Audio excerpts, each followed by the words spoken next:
श्री गुरु चरण सरोज रज निज मन मुकुर सुधार। बरनौ रघुबर बिमल जसु जो दायक फल चार। जय श्री राम। दोस्तों,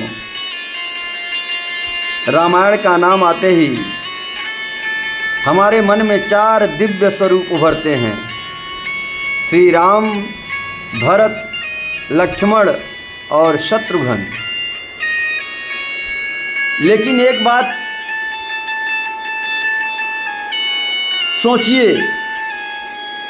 राम जी की मर्यादा पर अनगिनत कथाएं हैं, भरत जी के त्याग पर असंख्य प्रवचन हैं, लक्ष्मण जी की वीरता और सेवा पर भी बहुत कुछ कहा जाता है।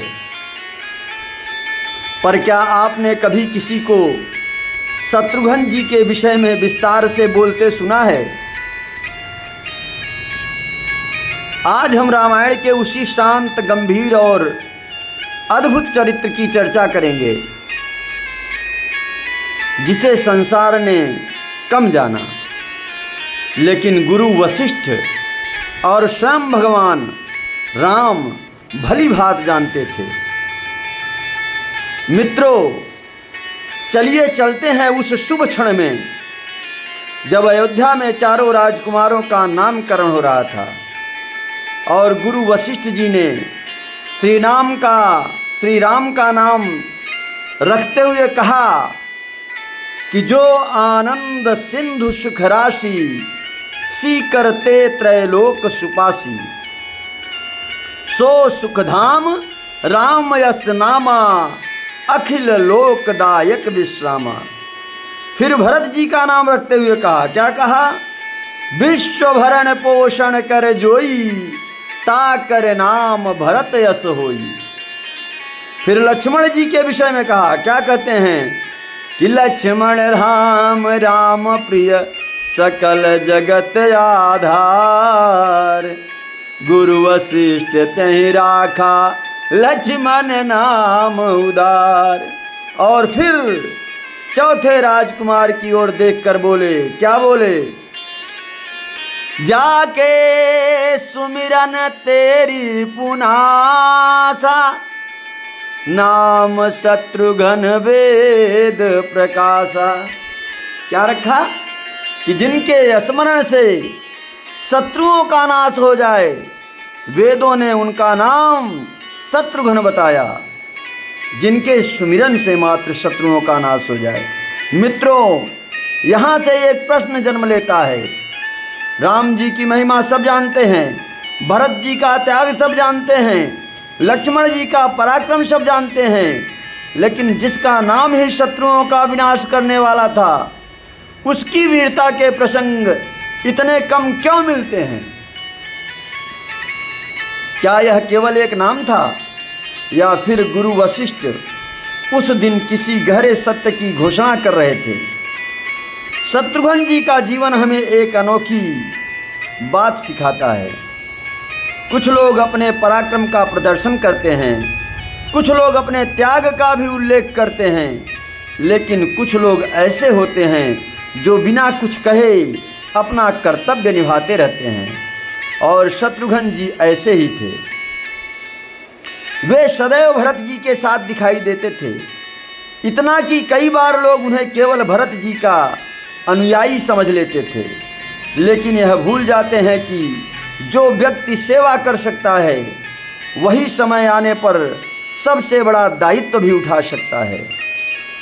समय बीतता है, राम राज्य की स्थापना हो चुकी है, प्रजा सुखी है, लेकिन तभी ऋषि मुनियों की पीड़ा लेकर एक गंभीर समाचार आता है दूत लेकर के। एक भयंकर राक्षस था लवणासुर, उसका आतंक बढ़ता जा रहा था, साधुओं के आश्रम उजड़ रहे थे, यज्ञ बाधित हो रहे थे, धर्म संकट में पड़ रहा था, लोग भयभीत थे। अब सोचिए, अयोध्या में कौन नहीं था? स्वयं श्री राम थे, भरत जी थे, लक्ष्मण जी थे। लेकिन जब इस संकट का समाधान करने की बात आई, तब भगवान राम ने जिस व्यक्ति को चुना वह थे श्री शत्रुघ्न जी महाराज। मित्रों, यह निर्णय साधारण नहीं था। राम जी किसी को भी भेज सकते थे, लेकिन उन्होंने शत्रुघ्न जी को चुना। क्यों चुना? क्योंकि भगवान व्यक्ति की प्रसिद्धि नहीं देखते, वे उसकी पात्रता देखते हैं। वो भगवान हैं। संसार किसी को कितना जानता है, इससे अधिक महत्वपूर्ण है कि ईश्वर उसे कितना जानते हैं। और राम जी जानते थे कि शत्रुघ्न जी के भीतर वह शक्ति है जो इस कार्य को पूरा कर सकती है। शत्रुघ्न जी ने कोई बड़ा भाषण नहीं दिया, उन्होंने अपनी वीरता की घोषणा नहीं की, उन्होंने केवल आज्ञा स्वीकार की। यही सच्चे योद्धा का लक्षण है, जो युद्ध से पहले और नहीं करता, जो युद्ध से पहले शोर नहीं करता, जो अपनी शक्ति का प्रदर्शन नहीं करता, जो केवल धर्म के लिए खड़ा होता है। और फिर समय आया युद्ध का। लवणासुर और शत्रुघ्न जी का सामना हुआ, भीषण संघर्ष हुआ। अंततः शत्रुघ्न जी ने उस आतंक का अंत कर दिया जिसने वर्षों से धर्म को चुनौती दे रखी थी। ऋषियों को शांति मिली, प्रजा को सुरक्षा मिली, धर्म की पुनः स्थापना हुई। और यहाँ हमें नामकरण की वह चौपाई याद आती है, जाके सुमिरन तेरी पुनाशा, नाम शत्रुघ्न वेद प्रकाशा। गुरु वशिष्ठ ने जो कहा था वह केवल नाम नहीं था, वह शत्रुघ्न जी के जीवन का परिचय था। लेकिन मित्रों, यहाँ एक और गहरी बात है। रामायण केवल बाहरी युद्धों की कथा नहीं है, यह हमारे भीतर के युद्धों की भी कथा है। लवणासुर केवल बाहर नहीं थे या बाहर नहीं है, हमारे भीतर भी अनेक लवणासुर बैठे हैं। काम, क्रोध, लोभ, मोह, अहंकार, ये भी हमारे जीवन के शत्रु हैं। और जो व्यक्ति इन शत्रुओं पर विजय प्राप्त कर ले, वास्तव में वही शत्रुघ्न है। इसलिए शत्रुघ्न जी का चरित्र हमें यह नहीं सिखाता है कि प्रसिद्धि कैसे बने, वे हमें सिखाते हैं कि योग्य कैसे बने। क्योंकि प्रसिद्धि संसार देता है, लेकिन सबसे बड़ी जिम्मेदारी ईश्वर देता है। और ईश्वर वही जिम्मेदारी उस व्यक्ति को देता है जिस पर उसे विश्वास होता है। तो मित्रों, अगली बार जब आप रामायण का स्मरण करें तो अयोध्या के उस शांत योद्धा को भी याद कीजिए जो कम बोला, कम दिखाई दिया, लेकिन जब धर्म को उसकी आवश्यकता पड़ी तो वही सबसे आगे खड़ा मिला। यही थे वे शत्रुघ्न जी। बोलिए श्री रामचंद्र भगवान की जय, श्री भरत शत्रुघ्न जी महाराज की जय, सियावर रामचंद्र जी की जय। जय श्री राम।